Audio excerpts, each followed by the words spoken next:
One serious bit of advice I would have for anybody who is about to go get back surgery for a herniated disc in their back or anything like that is surgery is pretty serious. There's a lot of bits that they have to move out the way and cut open and drill off and all that kind of stuff, and the recovery process is quite a serious one, not one to take lightly. One of the side effects may be death. So it's not just something to think about simply or glibly, don't know what the word is. And one thing that I would advise as much as possible, or one of the things which I found most difficult after the surgery, is being fat. Every movement, every twist, every trying to get out of bed, just bracing your core and trying to roll out of bed, swing your leg around, that with the extra weight which I had gained from being in pain for so long, being unable to exercise and general overeating because I was sympathy eating for myself, put on some chunk, and that chunk, every extra kilogram of flab makes every movement you do when you've come out of surgery that little bit more scary, a little bit more of an effort, a little bit more dangerous, I would say. If you're someone like me who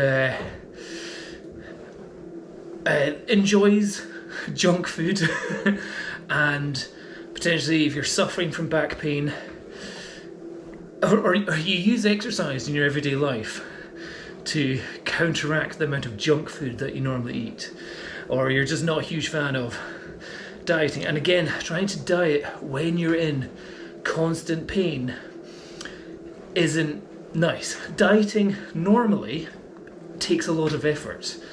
When you're in pain, being alive in a lot of pain takes a lot of effort, and a lot of times you just want to comfort eat and have food that makes you just feel happy as quick as possible. So chocolate, crisps, all the time, pizza, big bowls of pasta.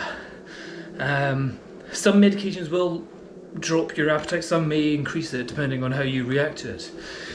So for me, I was very much into my weightlifting and my running, and when for a good 5-6 months all I could do was bench press, maybe some bicep curls, maybe an overhead press, possibly not the best move to do with the herniated disc in my back, but no squats, no deadlifts for months and months and months, and no running, couldn't walk my kids to school, couldn't get my bike, which I bought. Fitness goes down, and then there's also that additional spiral of you're in pain, so you're sympathy eating, you're getting fatter, you're in pain, so you can't do exercise, so you're losing fitness. So when you do exercise, it's so much more of an effort. It's just very, very easy to go into a spiral of getting very unfit and very fat.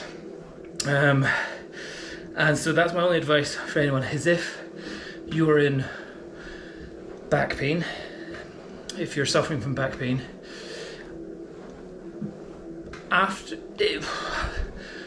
try and do something. The only way you can not be fat is through diet, and that is going to be so difficult. So just be prepared for that is all I can say. If you're worried that, or even if your back is good just now, but you're just worried that your back might go, do your best just now to try and get as fit as possible, to be as lean as possible as you can be, to try and control your diet as much as you can, because when you're in chronic, constant pain, everything is so much more difficult. And if you have your surgery and you come out like myself, and you come out feeling great, you're like, oh my goodness, the pain's gone. That doesn't mean that you're back to normal straight away. You have to recover.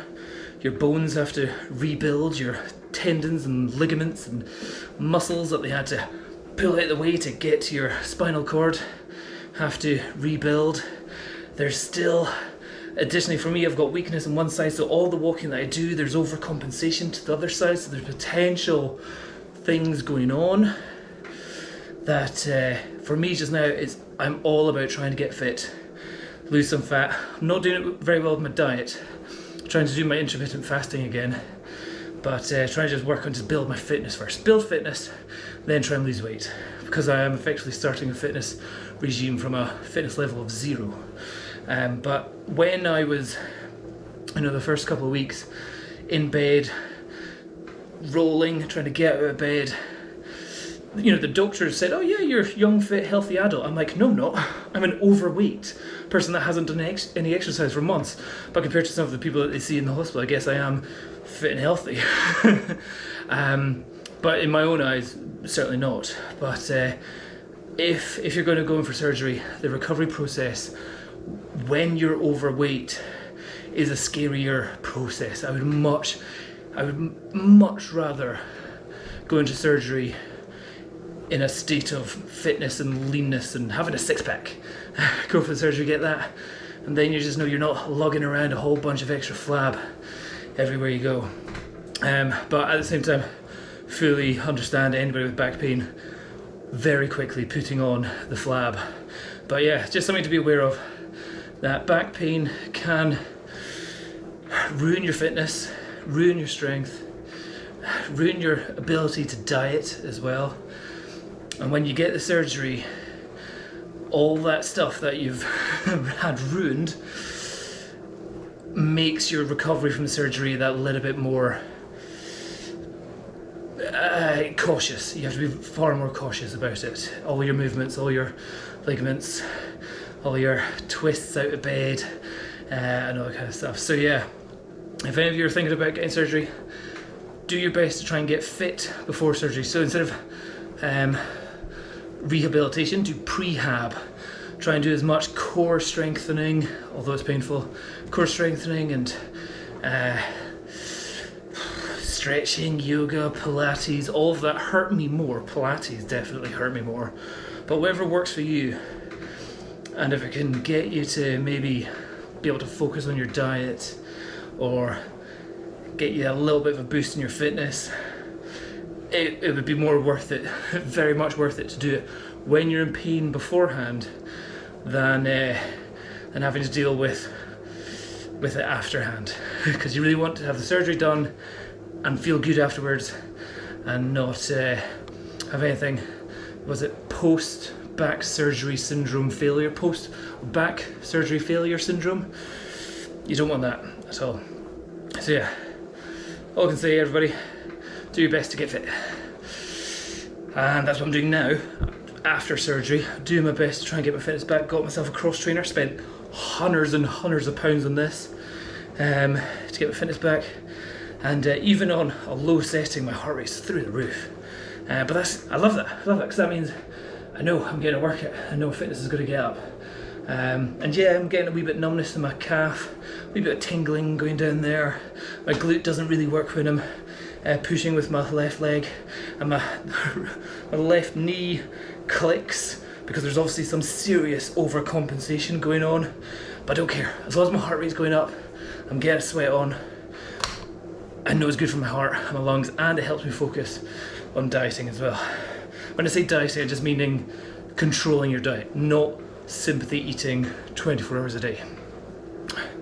So yeah, be prepared to try and get fit before surgery. Think about prehab, and be prepared to try and get your fitness afterwards. And even when if you are fixed, things might still go wrong.